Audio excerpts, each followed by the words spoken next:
Hello and welcome. If you're new to the series, my name is Markou and I speak to ordinary people with extraordinary outlooks on life. From members of my family to incredible people I've bumped into along the way and everyone in between. The subjects are day to day and the question is always geared towards leading our best life. How shall we live? Every now and then I'm joined by my friend, the actor Ed Stoppard, for a B-Sides where Ed takes over the controls and interviews someone of note about a hidden passion. I'm mostly a weekly podcast and you can get the latest episode on Spotify.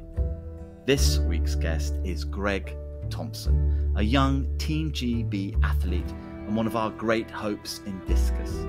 I've mentored Greg since he was a teenager and we've had an ongoing, articulate conversation about personal growth, sport, and what it means to be black.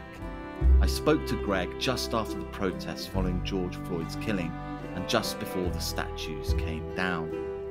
Over to Greg. Hello, Greg. How are you? Good, Marcus. Not too bad. You're in Florida right now, in the United States. I am. How and why are you in Florida? Made a somewhat of a last-minute decision before COVID had kind of hit its peak to travel out here and just get some warmer weather. After a lot of kind of umming and ahhing, I was like, I need to just get out here and put myself in a better situation to try and prepare for the 2020 season. So you were only going to go out for a few weeks? I was planning on coming out here for like about, I think, 8 weeks. Supposed to be like a 2-month gig. But then with everything going on, I decided to try and extend it to 3.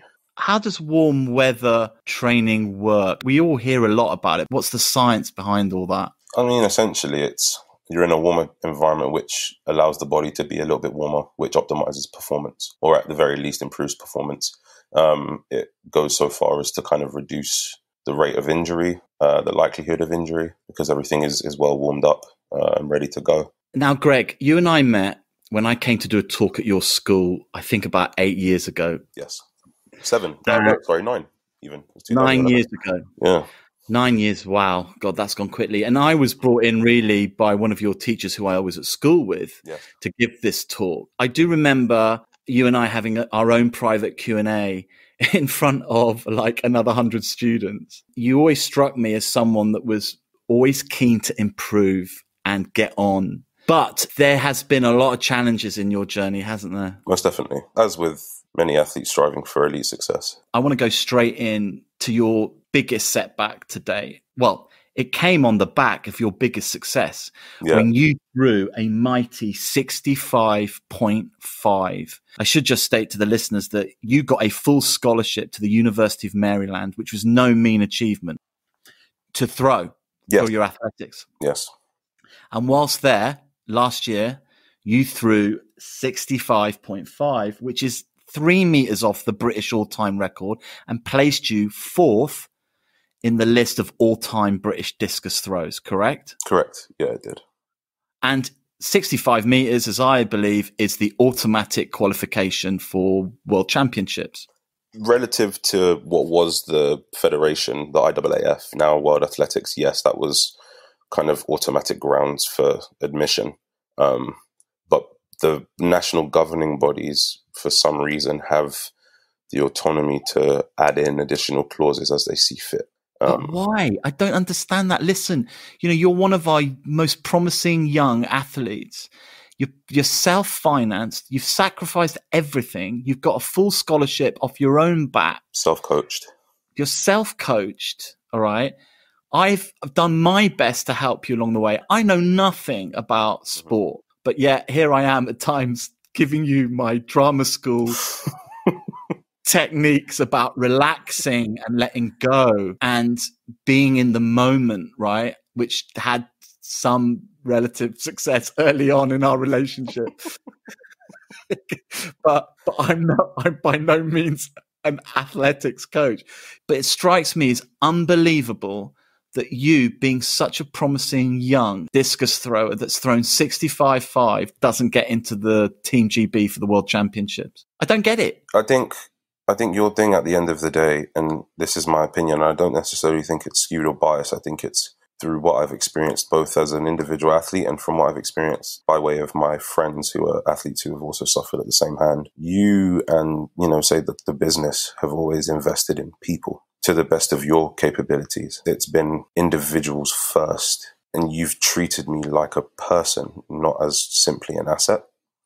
And I think where it pertains to Great Britain and, British athletics more specifically, there's a culture of looking for reasons to say no as opposed to looking for every excuse to say yes. Correct. The United States, their governing body, has a very interesting but I think important kind of selection process. So their thing is in the US, 3 people can go to a championships. Assuming 3 people have the standard, USATF is like, okay, well, this is sufficient. The only other criteria is you must attend championships, like the trials. Now, you can come dead last and completely blunder. Everyone has a bad day. But so long as you still are one of the only 3 with the standard and no one else who's bested you has the standard, you still go to the championships. Britain, on the other hand, turn around and say, it gives us the right to look at your entire season, your seasons past, and assess the likelihood of you making a final and performing necessarily above and beyond expectation. Everyone's always looking for a reason to say no. But as you know, the no's and the rejections are the path. And I said to you when we met before Christmas, whenever it was, we went for lunch, I said, I've got a feeling this will be the making of you. Somehow, I don't know what. Then COVID came along. It completely wiped out sport globally, right? And we saw on the news and in Twitter and on Instagram, professional athletes going to pieces. Some of them just went crazy because they didn't know how to deal with being outside the loop, outside the system of doing things, outside their normal coaching regime, outside the day-to-day system of doing things. The agent, the contract, the games coming up, blah-de-blah-de-blah, and suddenly they're on their own at home going crazy. You, on the other hand, had your wipeout experience. You got yourself to Florida, you built your own training regime, and you've got mental resilience because coming out of COVID, the way I see it, there's a whole generation of sports people that will just not be able to perform like they did before because they will have lost mental resilience. Yeah, agreed. I think there's still a large contingent of them who are steadfast and doing their endeavour best and maintaining resilience. I mean, it's not like football and rugby or professional sports. You've chosen the hardest path. I mean, you had a talent in so many areas of sport. You're unbeatable on FIFA. I just have to I don't know how you do it. And you chose effectively the hardest path, athletics and a British throwing event. The British are not known really for their throws, are they? No, they're not. And kind of gone past the glory days of, Steve Backley and the rest of them. So like Fatima Whitbread and so on. So it's kind of, throwing is kind of the deepest embedded niche, that thing at the bottom of the ocean that no one knows exists, and it's going to take someone to swim up rather than for people to come down. And not only that, you're not even tall for a discus thrower. Yeah, 6 foot tall, which I know many people who'd be happy to have that, but for me, as a sport governed by, a minimum of 6'4" and, a max of, there have been dudes who've thrown who's been like, 7'1", guys that are, Olympic champions are 6'10", some are 6'7", current world champion, I think, is about 6'7". So yeah, I'm very much so on the smaller side of things. In discus world, where people are 6'7", you're 6 foot, but you have one advantage, right? Which is your arm span, correct? Yeah. So low center of gravity, but then a 6'7" arm span, which is about the same as someone who's 6'4" to 6'7". So I kind of have the orbit element of it in check. And that is kind of, I think, what allows me to stay relevant and use the attributes that I do have to benefit rather than to detriment. What you've got, and I've seen you throw, and I've seen the videos of you throw, you've got a grace that the bigger, lumbering athletes don't have. You spin in that circle like a ballerina. I hear a lot that, I'm very rhythmic, which I'm well aware of. I'm more of a flow-based thrower than a power thrower. So much so to the point where there was a number of years where, the majority of British athletes would always tell me, Greg, you're too relaxed. You just look too effortless. Like your best thrower and your worst thrower look the same. Where's the change? Like, where's the aggression? For many years, I strived to try and find it. And, going out to America in part was along that kind of journey. And I just come to the realization, that's not me. You know, I'm just not that kind of person, that kind of athlete. So yeah, it's very much more about the grace and fluidity of the sport. And I feel like it's somehow a metaphor for how I try to live my life as well. And that's another thing that always strikes me as incredible with you, is that, you know, when you and I talk, I sometimes have to hear the lessons back to myself reflected through you. But what I find incredible, my whole life has been a process of letting go of past hurt, disappointments, expectations. And here you are in the same boat as me in some ways, right? When we talk about the things that we have to let go of in terms of our personal growth. And yet here you are literally letting go with a discus how long does it take to spin in that circle from the beginning? Probably about 0.8 to 1.5 seconds, depending on the athlete. I think even a second would be a bit of a stretch. Yeah, it all takes place in less than a second, and the flight time of the implement is probably less than 4 seconds. So essentially everything's done, you know, half the time it takes Bolt to run 100 meters. It's just quite a beautiful metaphor, really, for life. Where are you now? What kind of place are you in, head-wise, physical-wise, emotion-wise? Where are you at now? May was the time, first week of May was the first time where the kind of accumulation of training and things that I'd done to try and, you know, push myself forward had borne fruit. And I saw, you know, a big training personal best and certain numbers in the lifting that I haven't hit for some time.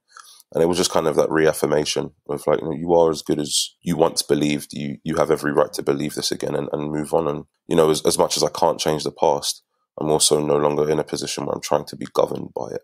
I think there was a real bitterness where I think the one thing I wanted was the one thing I knew I wouldn't get, which was an apology, which sounds ridiculous, but I feel like it got to a point where I'd appealed, that got denied swiftly. You know, I'd gone through that whole kind of process. The only possible thing I could have taken from it in my mind at the time was an accountability conversation with the powers that be, for them to hear my piece, understand my frustrations, and say, you know, we understand. And going forward, we're going to, you know, do our endeavor best to be athlete oriented rather than business oriented. Whereas now I'm no longer kind of in that headspace. I'm kind of like, I think I'm back to where I was 2018 after I wasn't selected for Commonwealth, where it's just like, all right, they're just expecting more, you know, for want of a better term, effort. It is what it is. Now I'm in a position where I can train to smash this British record. It's no longer so far away that it eludes me. People are now looking at, you know, could Greg be the next person to get close to 70? But Greg, you know, when you threw 65.5, which is only 3 meters off the British all-time record, it wasn't even in your head when we talked about it. It didn't even feel like a big deal, did it? No, it's interesting. I think I'm one to speak about the zen and the perfection of throwing. I think a lot of people think like perfection is like everything going correct, and I just think it's a state of autonomy. I think it's like autopilot. It's the body is primed and ready to execute action, and in that moment, you just kind of.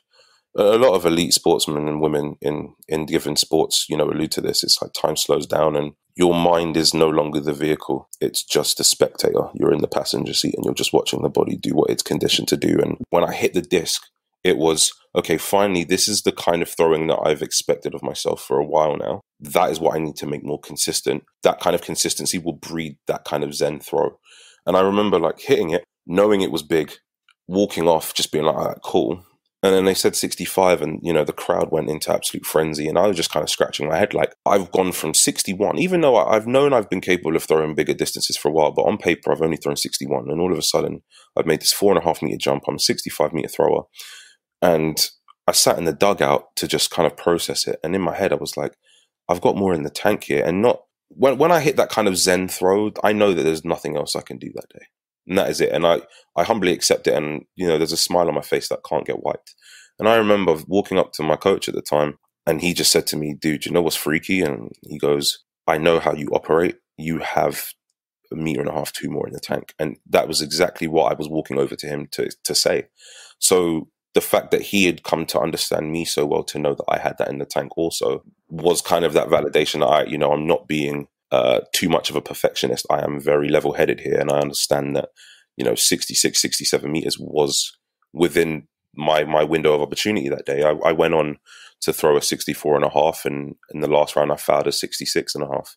So just to see it and to know that, I am there and I have every right to believe in that and no longer, second guess myself was a wonderful experience. But at the same time, I was equally disappointed with that competition, even though it was a 4-meter personal best, because what good is 4 when it could have been 6? And where did that throw 65.5 place you in American University Discus that season? I was number 1 in the collegiate that season.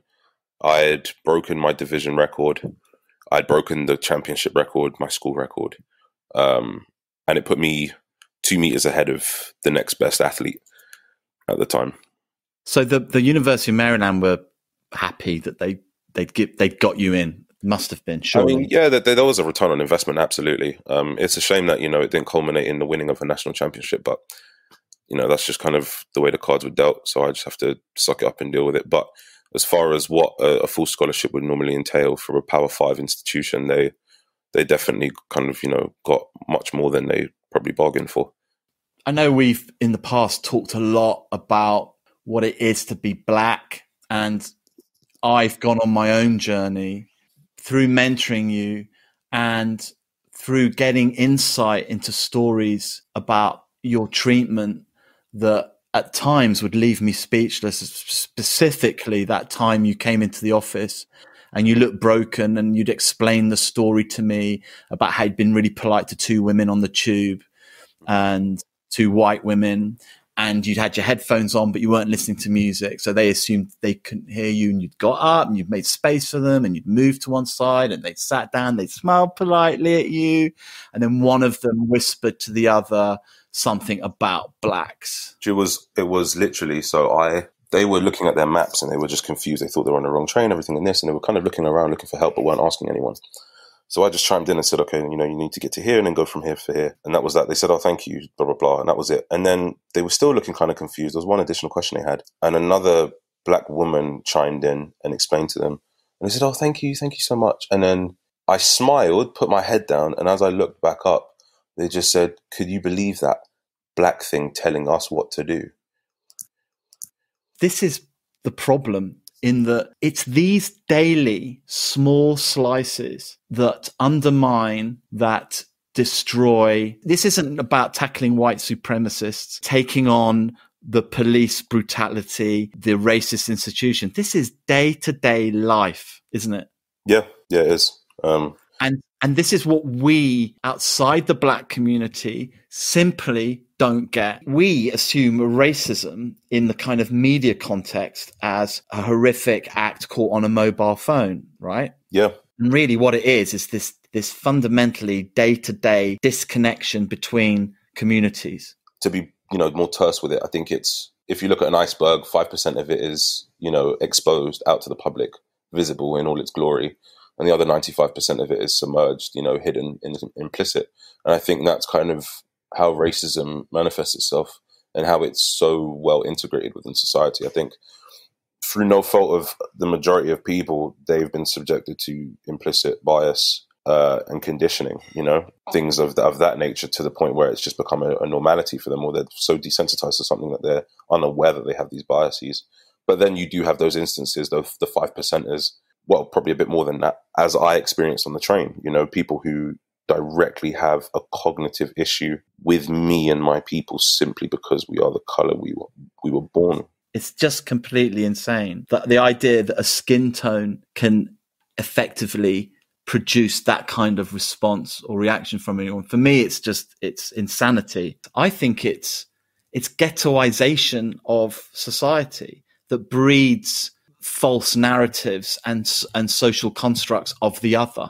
As it pertains to black people, especially black people in Britain, there are some of us who act in ways that are untoward and that don't help, given the climate, to paint an improper narrative. However, they're victims of segregation, they're victims of gentrification, oppression, isolation. The mental affect of these young people is very unfathomable. And we don't apply the same locus of mental health affect as we do to a white boy who is bullied in his high school and then takes an AR and shoots 10, 15, 20 kids.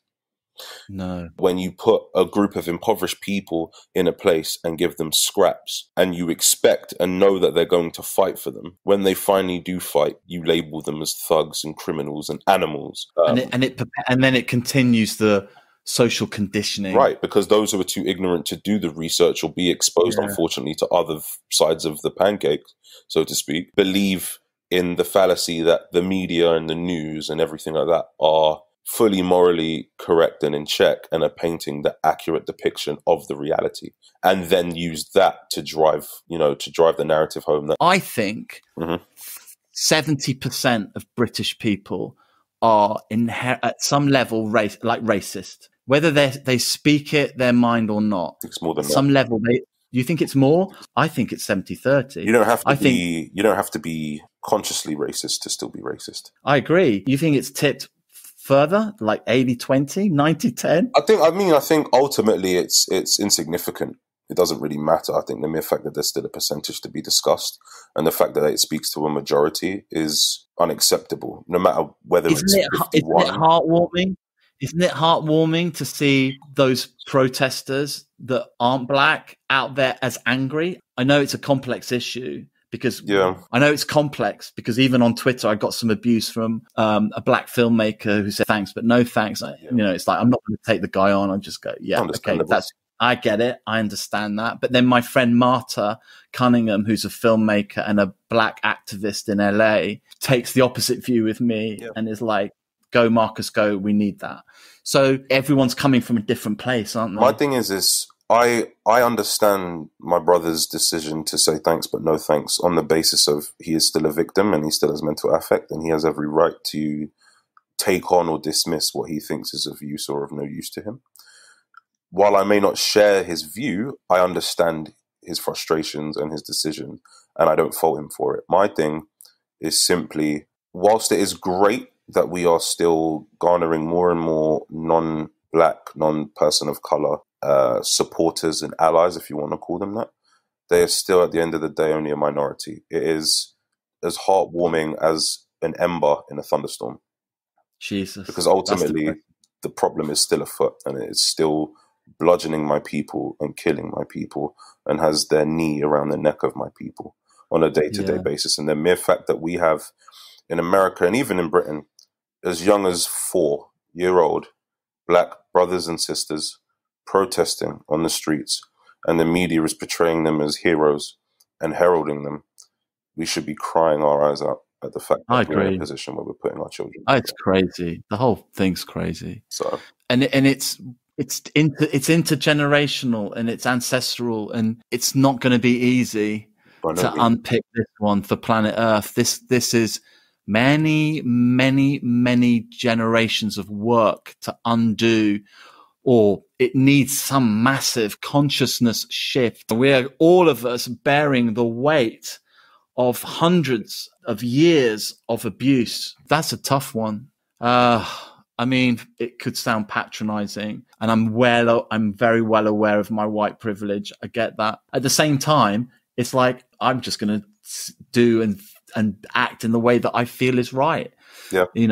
That's all I can do. That's all that can be expected of you. So long as you know within your heart and soul that you're genuine and coming from a true place of good intention, then this is kind of the closest thing to your black experience that you're going to have. It's so long as you remain steadfast in your course to do right, it's for you guys to now kind of take the bites and the backlash and still offer your hand no matter how many times, because ultimately we have been kicked without asking for it.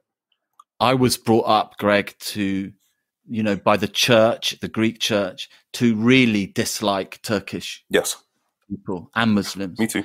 And your Cypriot side was brought up the same way, right? I mean, we need to let the listeners know that you're half Greek Cypriot. Yes. And I can talk about Kubebya and Burkuri. Mm-hmm. You had a yaya and a bapu. My father was always friends with the Turkish Cypriot. I got my lesson from my dad, and my dad probably got his lesson from his dad, which was we're all created equal. And I think it's something that travels in certain families. It's a thing that I've passed on to my children passionately, about the equality of human beings and the dignity of all human beings. I think That is something, it's in the parenting. And when I see a lot of these idiots who are copying the George Floyd murder, by kneeling on people's necks and then taking photos and putting it on Snapchat, the first question I ask is, what are they learning from their parents? What's the conversation in that home? Because if you talk to both my kids, they are passionate about social justice, because that's the conversation we are having at home every day since they were born. Not all children are having those conversations, though. I don't think it's not always about what's going on. I don't think many children are having those conversations. That's the point. Greg, I've always believed in you since the day we conversed. I just want to wish you the best of luck, and I would like to bring you back for an update on this podcast at some point in the future. No, most definitely. Thank you again for having me. I'm glad we're able to constantly push ourselves and have these kind of conversations. That was Greg Thompson, discus thrower and activist. Next week, I'll be talking to my wife, Victoria Markou, about football, and specifically how supporting Aston Villa has played an essential role in our lives by essentially keeping my family together for the past 25 years, whether we've wanted to stay together or not. It's a good one. Tune in, and you don't have to be a Villa fan. Till then, goodbye.